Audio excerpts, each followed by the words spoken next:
Hello दोस्तों, नमस्ते, प्रणाम, सत श्री अकाल। कैसे हैं आप? आशा करते हैं स्वस्थ होंगे, मस्त होंगे।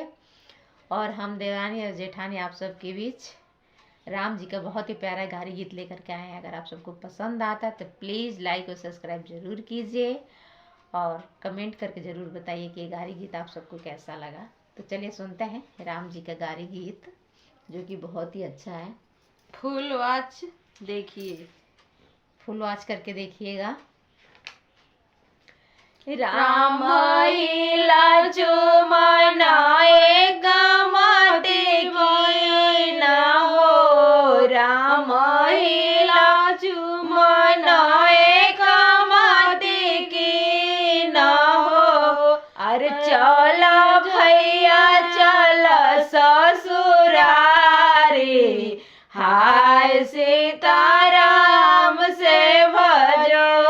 अरे चलो भैया चलो ससुरारी, हाय सीताराम से भजो। चढ़ता अटरिया रम के गिरी गई रुमालिया हो, चढ़ता अटरिया रम के गिरी गई रुमालिया हो, चढ़ता अटरिया रम के गिरी गई रुमालिया हो। अरे सीता जी जले हले उठाई, हाय सीताराम से भजो। अरे सीता जले हले उठाई, हाय सिया राम से।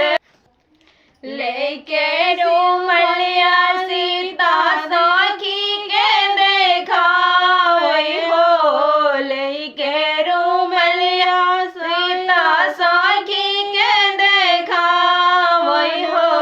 अरे तमोरा प्रभु के रुमलिया, हाय सीताराम से भजो।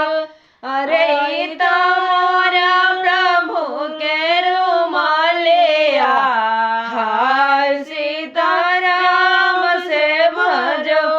कौन ही रंग तोहरे प्रभु के रुमालिया हो, कौन ही रंगे तोहरा प्रभु के रुमालिया हो। अरे कौन ही रंगे तोहरे प्रभु जी, हाय सिया राम से भजो। अरे कौन ही रंगे श्री राम जी, हाय सीताराम से भजो।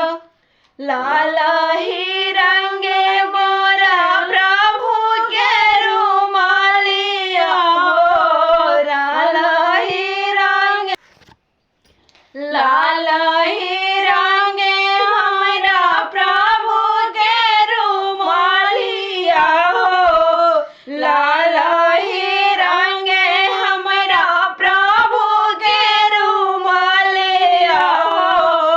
अरे सावरे बरन श्री राम, हाय सीताराम से भजो। अरे सावरे बरन श्री राम, हाय सीता